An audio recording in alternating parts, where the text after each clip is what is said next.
Quero receber agora no nosso estúdio nossa próxima convidada, Aline Talarico. Ela é dermatologista. Tudo bom, Aline? Olá, Seja muito bem-vinda, viu? Obrigada pela presença. Obrigada, eu. A Aline vai falar hoje um pouquinho com a gente sobre as picadas de insetos. E eu quero saber de você de casa. Você tem alergia? Você sofre com esse problema?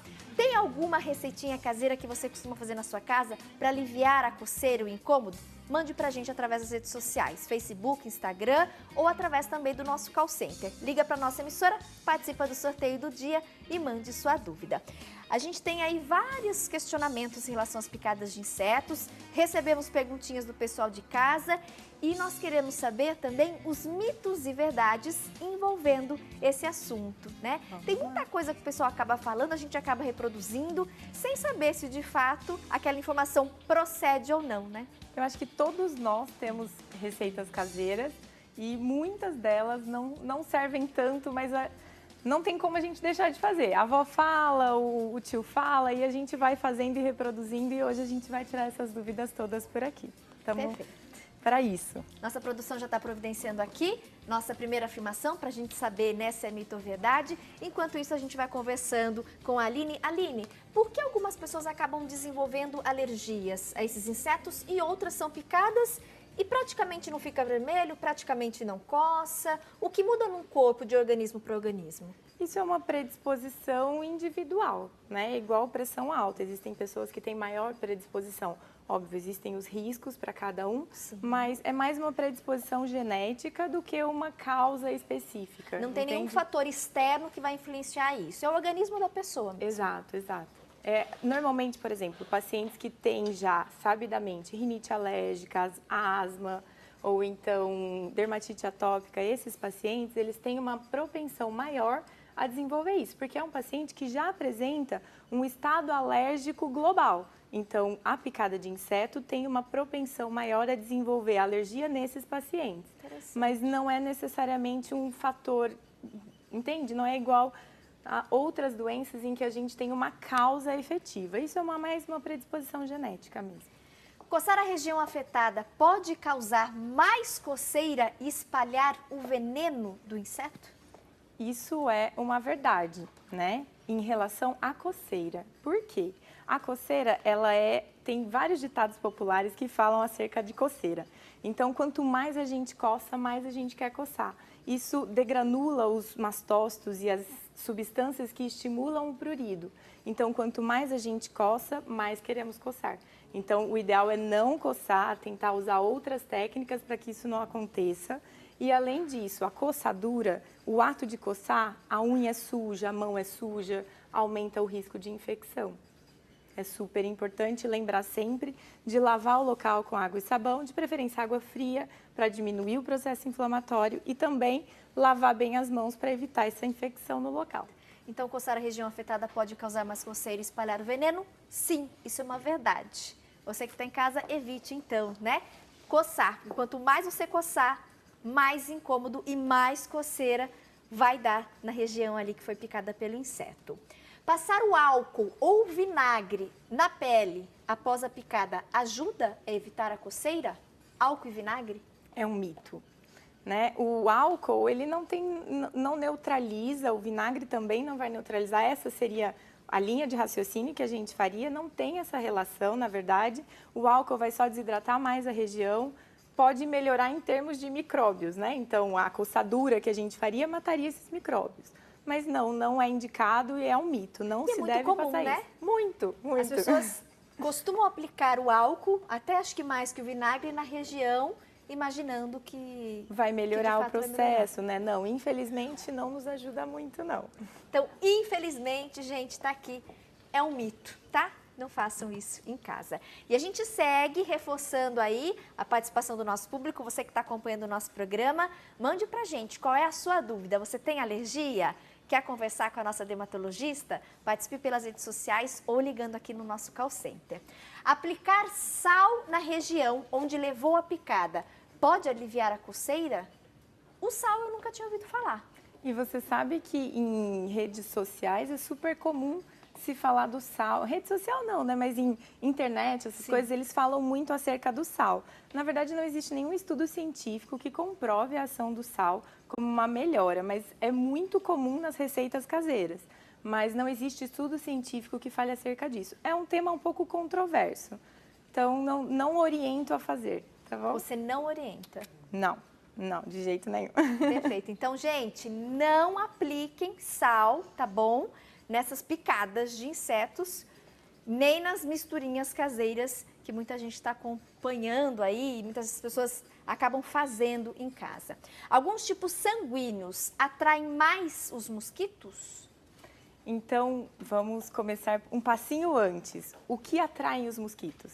Né? A gente sabe que os mosquitos, em geral, então, não estamos falando de abelhas, estamos falando de mosquitos. Então, os mosquitos, geralmente, eles são atraídos pelo que é exalado, então, CO2, que a gente exala na respiração, e também por ácido lático, que a gente exala no suor. Por isso que o suor, as pessoas que sempre estão suadas, elas atraem mais mosquitinhos. Isso é super comum. Depois da caminhada, da malhação, as pessoas que estão suadas têm lá uns mosquitinhos rodeando. Isso é por conta da liberação do ácido lático.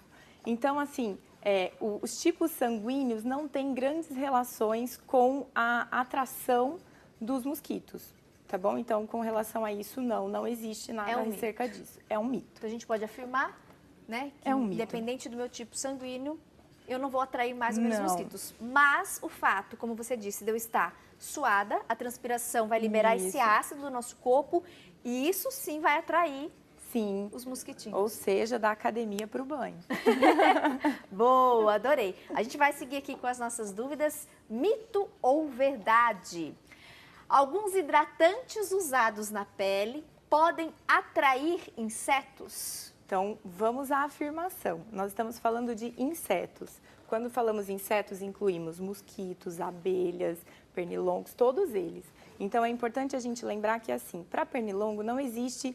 existem lugares que falam que pode atrair mais, existem estudos que estão tentando provar que alguns tipos de cheiros afastam os mosquitos, mas isso não é uma coisa que a gente possa afirmar. Muita gente, às vezes, eu não tenho repelente, eu vou passar um hidratante com um cheiro bem forte. Isso não é uma coisa que a gente possa afirmar que repele o mosquito. Não tem nada comprovado. Não. Já com relação às abelhas, a gente sabe que os perfumes mais fortes, ou os perfumes mais adocicados, atraem as abelhas. Então, é bom a gente ficar atento com relação a isso, tá bom? Então, isso é uma verdade, né? Eles podem atrair, alguns hidratantes, eles podem atrair mais insetos, pensando nas abelhas, tá bom? Adorei. Então, no caso do pernilongo, não, mas da abelha sim. Sim, pode atrair mais as abelhas. Curioso. Eu não sabia dessa informação, não. Você sabia, minha amiga, em casa? É bom saber, né? Conhecimento é sempre muito legal. Então, que essa entrevista e essas dicas ajude aí no seu dia a dia, nessa convivência, né, com os insetos. Doutora, comer determinados alimentos, isso pode ajudar a evitar a picada de insetos? A nossa alimentação, os nutrientes de alguns alimentos, isso tem relação? Então, entrando nos alimentos, eu vou falar da B12. Então, nessa época agora recente que teve da dengue, zika, muito se falou a respeito de fazer injeções com vitamina do complexo B para evitar porque tomando a vitamina do complexo B, em tese você exalaria alguns odores que você afastaria os mosquitos. Isso foi testado e não é comprovado. Então, não se encoraja as pessoas a tomarem essas injeções, pois não tem nenhuma indicação, tá bom? E não tem nenhum efeito e nenhum benefício. Então, não, infelizmente não temos nada que nos auxilie. Tanto falado, né? Muito. Mas não tem nada comprovado. Não, foi feito um estudo em que foi comparado os pacientes que fizeram as injeções com vitamina B12 ou com complexo B e os pacientes que não fizeram, e não se teve uma diferença significativa, né, que a gente fala sobre os estudos. Então, infelizmente, isso não veio nos ajudar. Seria muito bom se assim tivesse sido, mas não foi, então não pode. Infelizmente, comer determinados alimentos, né, e a questão das vitaminas, né, do complexo B, ajuda a evitar as picadas de insetos? Isso é um mito, tá, gente? Não ajuda. Eu vou convidar, por favor, doutora, para a gente sentar ali no nosso cantinho de bate-papo, continuar essa prosa boa, falando, né, sobre essa questão aí de picadas de insetos. Tem pessoas que têm aí alergias gravíssimas, bem potentes, Sim, né, doutora? sim. A gente percebe um inchaço, uma vermelhidão. Nesses casos, né, dessas pessoas altamente alérgicas, qual o procedimento? O que essa pessoa deve fazer diante de uma picada? Então, em primeiro lugar, é o acompanhamento médico, porque a partir de uma consulta, de uma conversa, explicar e direcionar bem certinho as suas dúvidas para o médico, isso pode te ajudar a saber lidar com elas. De uma Levou a maneira... picada, vai para o hospital. Então, assim, ó, sei que sou alérgica, devo procurar o médico. Tá. Isso é um ponto. Levei a picada, o que serve para 99% dos casos é gelo.